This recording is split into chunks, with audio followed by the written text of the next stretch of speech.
Welcome to Give It a Nudge.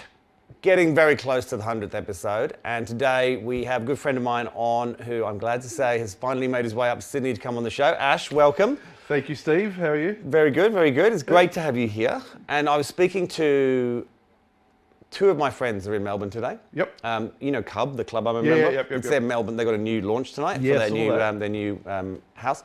And I was speaking to Daniel, who's the founder, and he said to me, I need to get off this phone call. He goes, I need to put my hand back in my pocket. It's that cold here. Yeah. It was freezing. I actually left this morning. My flight got moved and I had to leave like at 6 instead of 9. And it was absolutely freezing. So it's actually nice to... 23 here today, 23. But why don't you give our audience an introduction of who you are and your business? Yeah, I'm Ash Brown, the founder and CEO of Empiraa, which is a business planning solution platform. It's one of those platforms where you've got CRMs for, you've got Salesforce as a CRM, HubSpot for a CRM, you've got safety culture for your auditing. But when I was in business back in the day, previous life, never had anything to control my business planning and execution. Yep. And I would sit there and get frustrated. I'm like, oh my God, I built another plan, I rolled it out, and nothing ever happened. and we all know that pain. We do. And then I sat there and during COVID, sat there and went, you know what? I'm going to try and find something out there. Found a few other products like Asana and Workday, but they just weren't. What you needed? Yeah, they weren't working. Well, like, the reason why was I was in an SME, simple business, and we needed to engage our staff and engage everyone around the plan. And they weren't going to spend 200 or 300 hours learning another platform. No. So I needed to do something that was really simple. So yeah, 2020, sitting there, COVID, and like we're all sort of having Zoom meetings, and everyone's sort of going, "Oh, cloud-based computing, this is actually pretty good." And it's like, yeah, no, it's not that, is it? And I thought, I'll just design it. So caught up with our mate Sam from Hyper, and rang him up and said, "Mate, I've got this crazy idea." And Sam's like Mr. Positive, so it doesn't matter. He is Mr. Positive. He's always smiling. Never has a bad day. Do you reckon he was the naughty boy at school? He looks like he was. Yeah, 100%. But he was always a kid that would get out of it. Yeah, Sam Cust, if anyone wants to look him up. Look him up on LinkedIn, you'll see it. Yeah, he's cheeky. And I rang him up and said, mate, I've got this crazy idea. And he goes, hey, let's do it. And I jumped in their Hyper Accelerator. Beautiful thing during COVID. I was a GM at the time of a business, but I was able to do both because we're all working from home. And that's where I met you, right? I met you when I judged a pitch competition for Hyper that you were... I might have met you before then, maybe. I'm not sure. Yeah, I think we spoke before It was around the same time. But before we get into your business and how things have changed, because it's been a rocky road, so to speak, but we're in a good place now. But before we go into that, let's go a little bit history back to you. So a lot of people watch the show are budding founders, right? Yep. So we always like to sort of delve into, why you became a founder. So what did you do? Like you said, you were in business before. What did you do before? You just talked about why you became a founder, but what did you do before? Yep. So for 15 years, I was a SME leader. Let's use that. SME leader. SME leader. So I was always in a business as a national sales manager, a head of sales, general manager, for about 15 years. And the term I kept getting told, oh, you were a leader at SME. I was a manager, right? But for 10 years, probably the most formidable role was for 10 years, I was at a company called 1300 Temp Fence. Yep. Temporary fencing company. Temporary fencing is boring as hell, but... Not if you need a fence. Not if you need a fence. And one great thing is it's a compliance issue, so they've got to get it.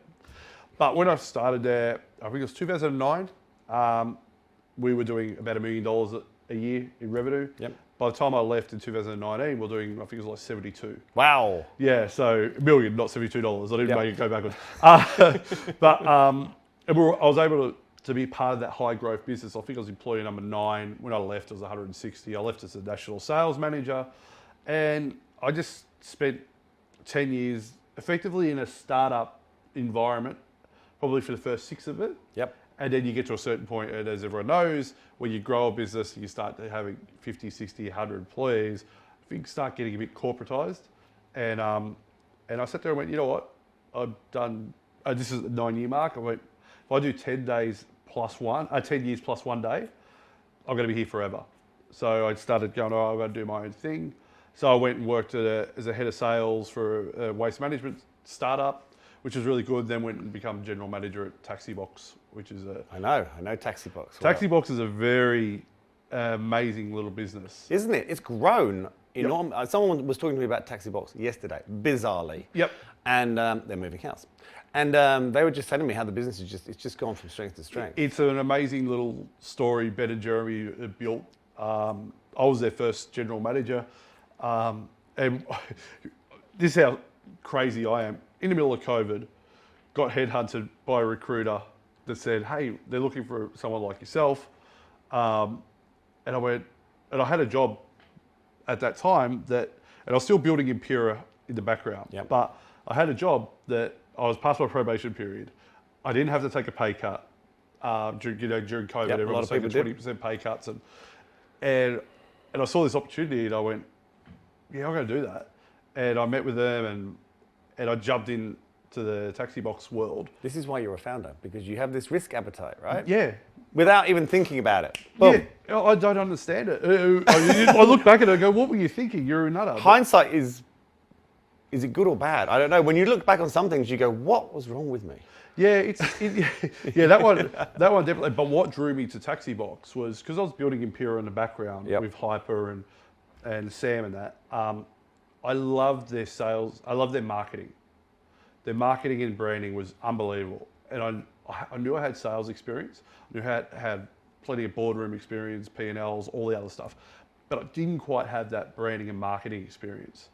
And I went, if I go there, the worst case scenario, even if I'm there for 6 months and they go, see you later, you're no good, at least I got 6 months working under a brand that had incredible militant approach to their branding and marketing. So, and that sort of rubbed off on the rest of the stuff I've done. Which is cool. So tell me, when was the moment when you went, because obviously you've got these roles, they're busy. Yes, you're in building Empiraa in the background, as a lot of people do. You're doing it with Hyper, right?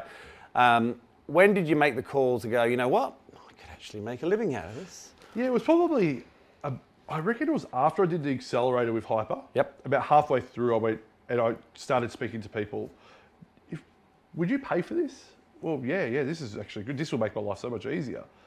Would you pay for this? Yeah. And then started to get some market research effectively with people that I knew, business leaders. And I went, no, I can do this. And at that time, it was like the start of 2021. And that's when everyone, like all these big valuations were coming in and everyone was... Oh, they were good old days. Oh, the good old days of 2021. And everyone was sitting there like massive, making money, like hand over fist from institutional investment. And I went, there's no better time.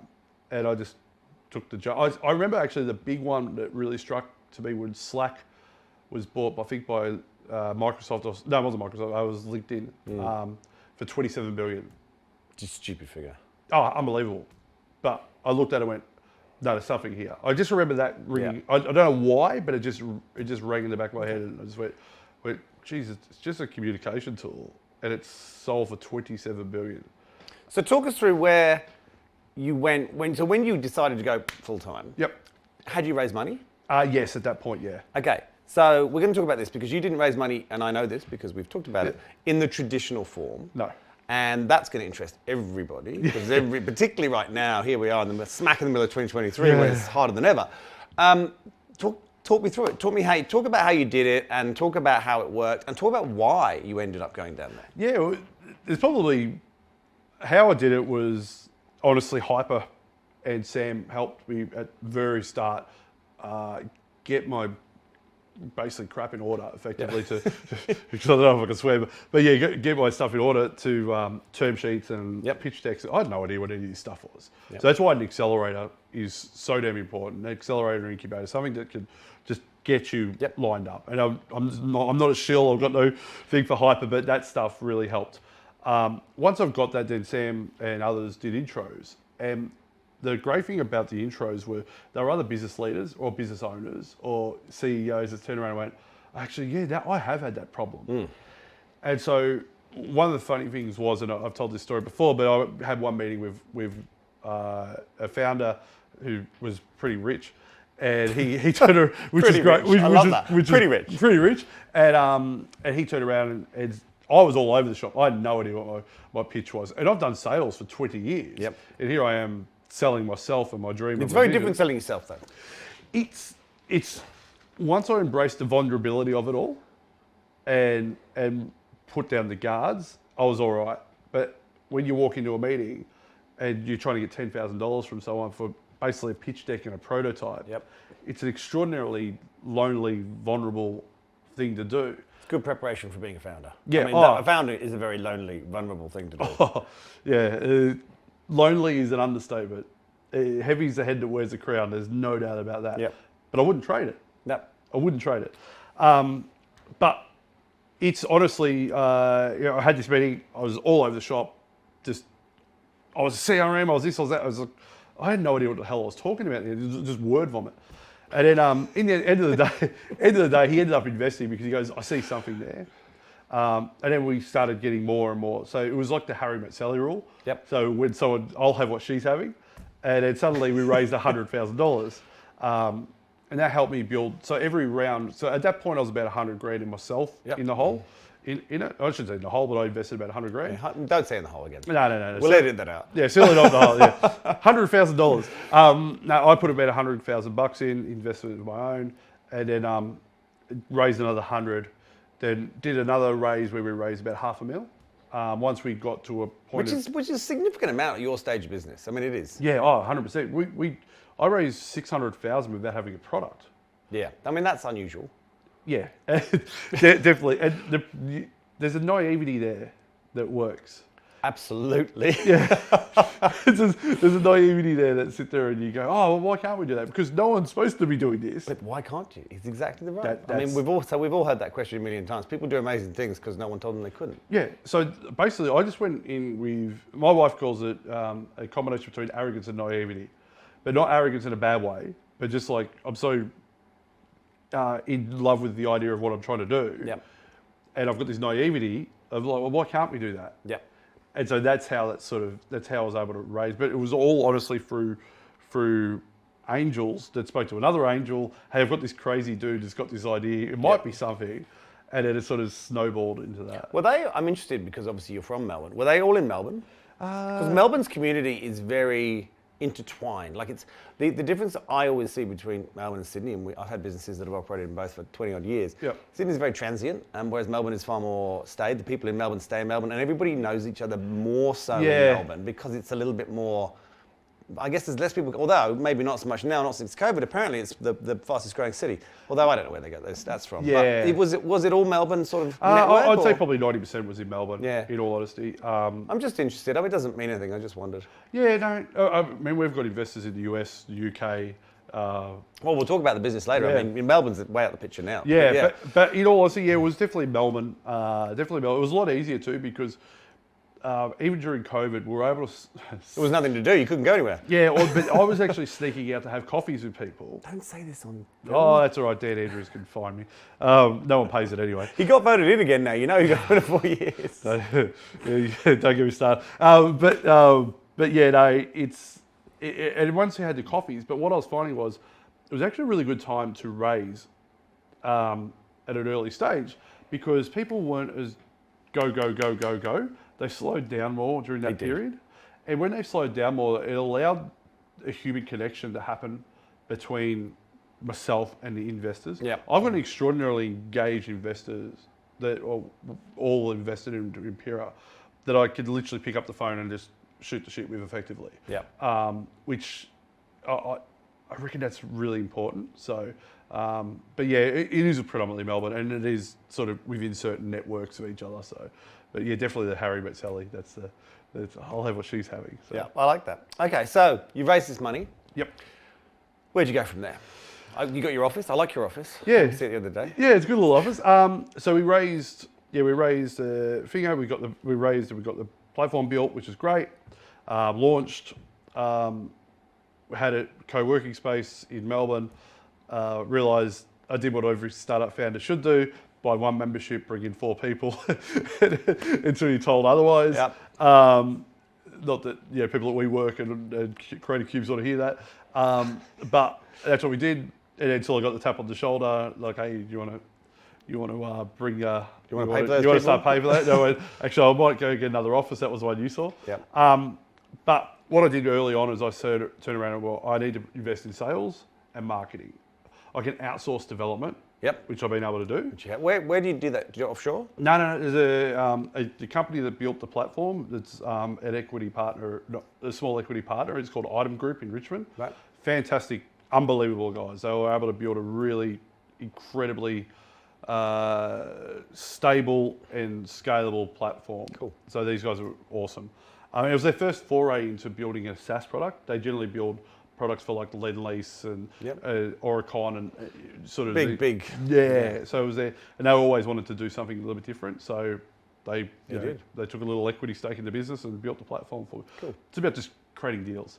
So we built that. Put my daughter on as the first employee, which was cool. She was going through uni, and then uni was on a computer screen, and she goes, "No, I'm a Bachelor of Business." I said, "Listen, you're going to learn more Working for me. Yeah, working with us." Did you pay her? Yeah. Fairly? Fair Don't answer that. Yeah, fair enough. To be fair, the Vic government gave grants as well, which was great. So, we launched, like most people, everyone thinks that launching is going to be this big event, and I liken launching to losing your virginity. Wow. Because everyone builds it up to be this massive... Were you drunk? Yeah. I think I was, actually. No, because everyone builds it up to be this big event. You think 2,000 people are going to sign up and you're going to get MRR of $50,000 a month from day one, and it just doesn't happen.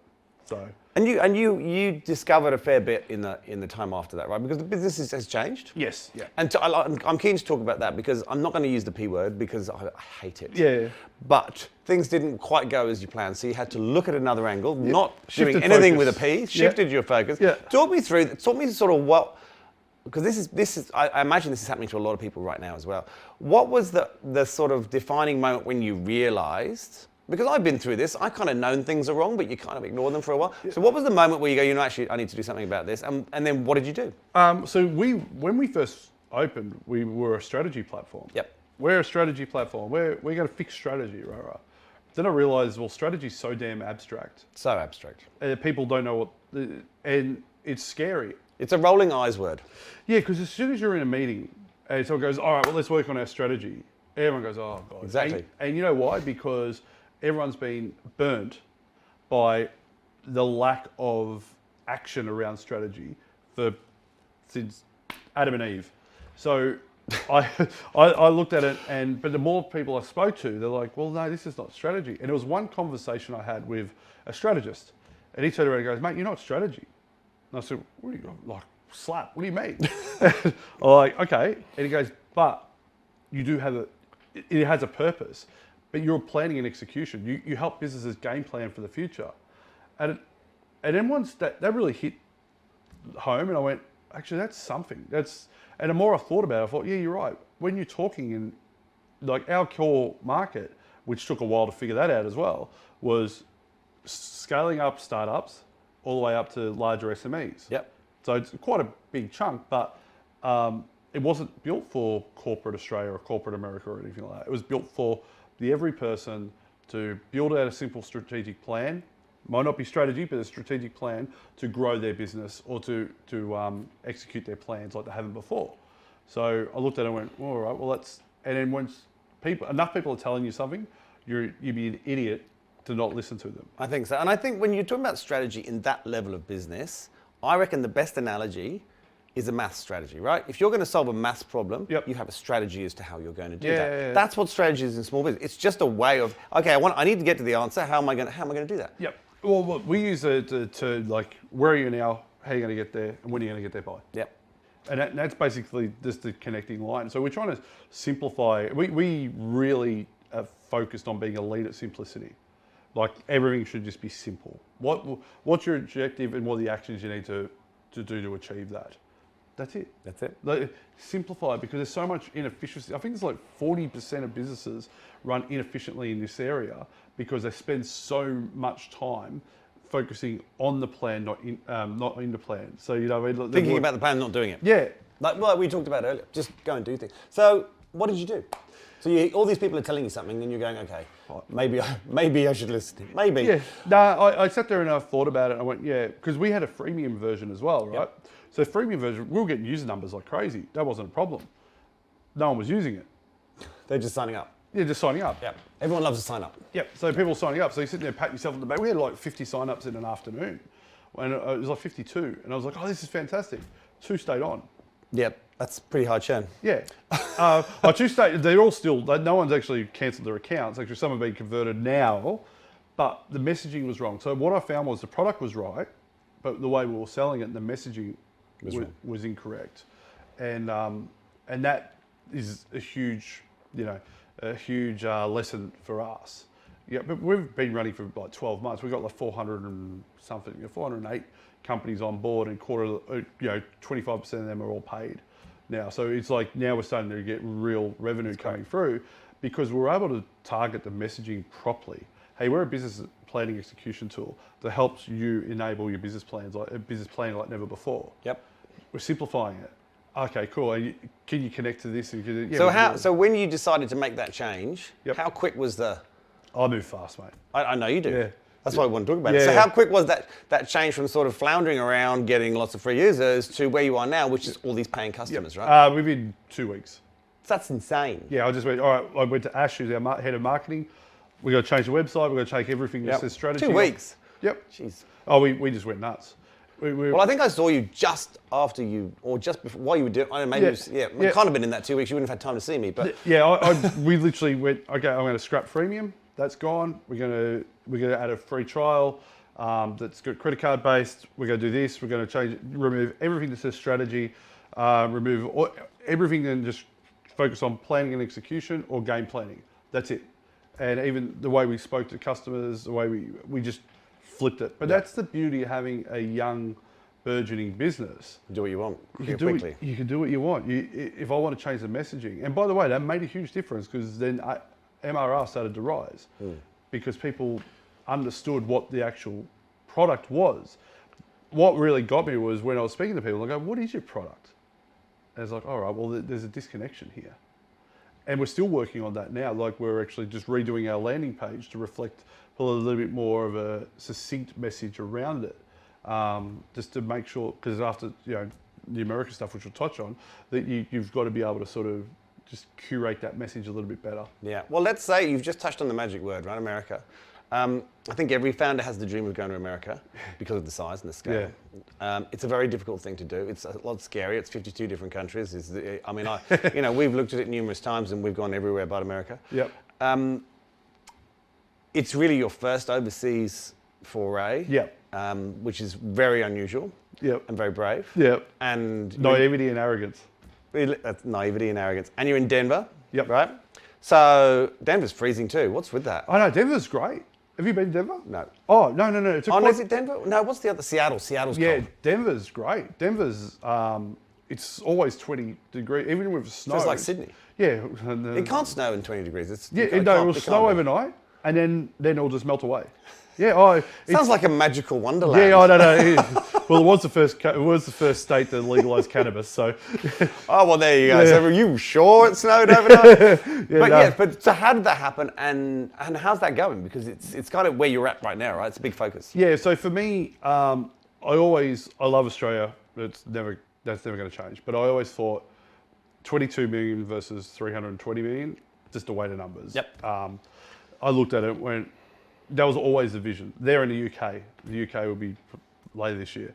And I joined this product, this accelerator called New Chip, which just went under, which is probably bad timing, but anyway, it just went, read about that one, that's a doozy.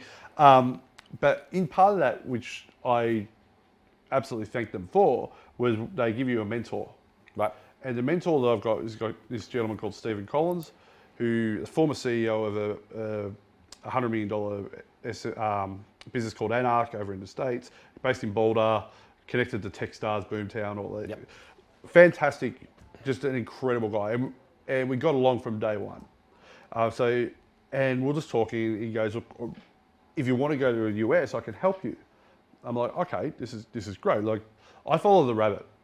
So wherever the rabbit's taking us, we will. Matrix. Yeah, I'm not going. Yeah, exactly. I'm not going to fight against certain, like why we pivoted. If things are telling us this way. The P word. Oh yeah. If that P word, but so if I'll follow that. Yeah. Because why fight it? Because fighting it's not going to achieve what we're going to achieve, right? So Steve and I having conversations, and I went over there in August last year. Yep. Met with Dido, which is a Denver Economic Development office in Denver. They rolled out the red carpet for this goofy looking guy from Australia who had a business that's turning over $100 MRR, and literally just took me on this tour of Denver and co-working spaces and intros, and I said, and they've got a large transient population, so 51% of people from Denver weren't born in Denver. Right. So, and it's the only spot in America where you can actually fly direct to every other airport in America because of the airport. And the other side of it too, where it's based effectively in the middle, so mountain time, so you can service the East Coast and the West Coast. Interesting. Really easily. So I'm like, oh, all these tick. The other side of it too, we were looking at Austin. Cool town. Yeah, but the problem was that... You don't need a cool town. It's not about being cool. And the other side of it too, the political landscape over there in Texas is not fantastic. And I thought, well, why would we set up an office where 50% of our workforce don't have the same rights as the other 50%? Yep. So straight away conscious, just went, not that I'm a hero or a left or a right, just like that's wild to me. So how do we grow and how do we get the right people? And they're aligned to our values. So Denver, everything aligned to our values in Denver. And so just by meeting one of our investors, his son lives in Denver. Didn't even realise. Had a beer with him one day. This goes back to looking after your investors, having connected. And so Rod and I having a beer, and I said, yeah, I've just come back from Denver. I'm looking at potentially launching there in the next sort of 6 to 12 months. He goes, my son is looking to make a change. He's a director of sales at this particular business. And so we just caught up online and did the face-to-face thing, which is probably not great for someone like yourself who's a recruiter who makes money off from this. But that's all right. But on this side, it's all right. And we said, and he was really patient with us as well. So knowing that we had to have a raise to pay for that. And part of the raise was I just sat there and I need to be, if I don't go there, I'll never go there. Or I'll come up with 1,000 excuses why I can't go there. And being able to use things like, WeWorks, remote to pay him. So it's actually not that difficult to open in another country. It's not difficult at all. If you want to create an entity, there's a bit of a pain in that, but that can be done in the background. Well, we're working on that currently at the moment. But right now is like, well, and Ryan's the right person. He's incentivized to sell. He's absolutely invested in what we do. And it was a no-brainer. So I looked at it and went, the only difference is that I wake up to 400 Slack messages a day from him asking questions. I have this with my UK office. You come, oh my gosh, here we go. Yeah. But that's good. That means they are invested. And and so I spent the 2 weeks over there. So we launched there in, what month are we in August. now? We are in May. So I launched there, start of the month. Start of the month we launched there. Already been able to bring on 5 partners. MRR awesome. will be just because, and what I noticed is it made a huge difference to the perception of Empiraa to the outside world. So everyone go, oh my God, you've launched in the US. Any kind of international expansion gives it a certain impression, particularly the US. Oh well, I was just before I was here. I was at my previous role at the Height 1300. I actually caught up with the guys at this rental show and I had people come up and go, oh my God, you've launched in the US, you've done this, and you sort of sit back and go, just let it ride. Yeah. You don't need to tell them it was easy and there's one guy there and we're not doing that much. That's fine. Just let it ride. Yeah, but it was one of those things that you sit there and go, you don't really comprehend it because you're just doing things. Yeah, and I think, I believe everything's easier than you think it is. Oh, 100%. Not just business, everything. Yep. Everything is easier. Whether it's learning a new sport, it doesn't matter what it is. It's all easier if you just, as we've talked about, start. Well, let's talk about what I want to ask you. I want to ask you one question because it's important because you're about to go into a big growth phase. Yep. And we talked about you're going to double your staff, which is music to my ears. Yeah. But tell me this. You've gone through this journey. You've raised money, which is great. You've raised money again just recently, which is great in a difficult environment. You've launched in the US, which is great. I'm going to use it. You've pivoted to adjust to what people told you. Yep. You're making all the right moves, right? So you're now in this place where you're going to start growing. You've got 6 people currently, I think, and you're planning on doubling that. Why would someone want to come work with you? We are completely and utterly values driven. And I know a lot of companies say that, but we actually are. They do. Everyone says that. Everyone says that. But we actually live our values on a daily basis. I don't... the second that we invest, someone put that first $10,000 check that went into our Empiraa bank account, it wasn't an Ash Brown vanity project at that point. Yeah. So I empower my team, our team, to think as founders. All of them. Everybody, the values that they live every day is they own what we're doing. And that is a huge, huge, huge thing for them. Because what I've been able to do is I haven't been able to I'm not bringing in people from X0 or X-Canva or X-Atlassian where they turn around and go, oh, well, we used to do it this way. Mm-hmm. I want people to build the house along the way. And you know what? Cut their heads a few times, make mistakes. I encourage mistakes. I sit there and go, oh, you made a mistake. Okay, cool. What did we learn? Oh, well, this worked, but this didn't. Okay, let's not do that. Let's do this. So the ownership that we absolutely give our staff is just huge. Like I love my team. People look for that. They do. People want that. And you know what? We've noticed this since COVID. People want that more. Yep. They want to make a difference in some way. It doesn't have to be save the planet, something like that. But they want to make it. They want to feel like they're impacting, and they want to have a sense of ownership. They don't want to shirk their responsibility as much as perhaps they did, and they want a role that they're happy in now, rather than what used to happen was they're in a role that's taking them to their happiness, which is a fantasy we all know, right? Yeah. So I always think of it like a sports team. So sometimes you just bring people in and you go, okay, you can't play centre but you can play point guard, and then you start molding them. So I look at it like as a collective, and rather than sort of going, okay, I need this particular role. Like I'll bring this person in and go, actually, this person doesn't quite match this, but they'll match that. Yep. And then, all right, cool, their skill set is this. So you're sort of putting this jigsaw puzzle or this sporting team together. So I look at it like that, and high-performing sporting teams are the ones that they all hold each other accountable, they're all honest with each other, and they all empower each other. And I hate the blame game. I absolutely, someone goes, oh, someone else did that. Go away, see you later, you're done. So, if anyone wants to, when you're interviewing for the roles, they turn around and they say, they shirk blame. No one like that survives the startups. Yeah. And to be honest, the guys and girls that we have on, we're 50-50, which is great. They just get it. They feel part of it, and they feel good about business. They feel good about business. I love that. Yeah, that's our little tagline. That's our. We live and breathe that every day. Ash, it's good to finally have you on. I'm looking forward to having you on again. Yeah. So this is our new thing, right? So now we're coming up to 100 shows. We thought, okay, we need to start getting back some people we had 2 years, because we're going 2 years, and find out where they're at. So we might not wait 2 years, but we'll definitely be getting you back on. Yeah. And we're having a party for the first 100 guests, and you've snuck into the first 100, so you will get to come to the party just a few weeks after you've been on the show. How good's that? See? But thank you very much for coming on. No, thanks for that. I know you got back-to-back meetings, so I wasn't going to let you get out of the studio and get No, that's all good. And yeah, look, I think it's great to see a founder who is not just willing to give it a go, but is also willing to listen to other people and change quickly, and then just run with it, right? Yeah. And I think that's a lesson for every founder is, I know there's a lot of things out there that say, oh, if you believe in something, don't change your mind. Yeah. To a degree, if everything in the world is telling you that it's a great idea, but it needs a little bit of a tweak, that's different to everyone saying you're wrong. And I think that's the sort of lesson there. You've got to be curious and vulnerable. I like the vulnerable word. It's a good word. Yeah, vulnerability. People get scared of vulnerability. Embrace it. It's important. Well, I'm looking forward to seeing how the States goes too. So, thank you. Thanks, Steve. Cheers. Guys, thanks for watching today. Don't forget to subscribe, and we've got some more guests on next week.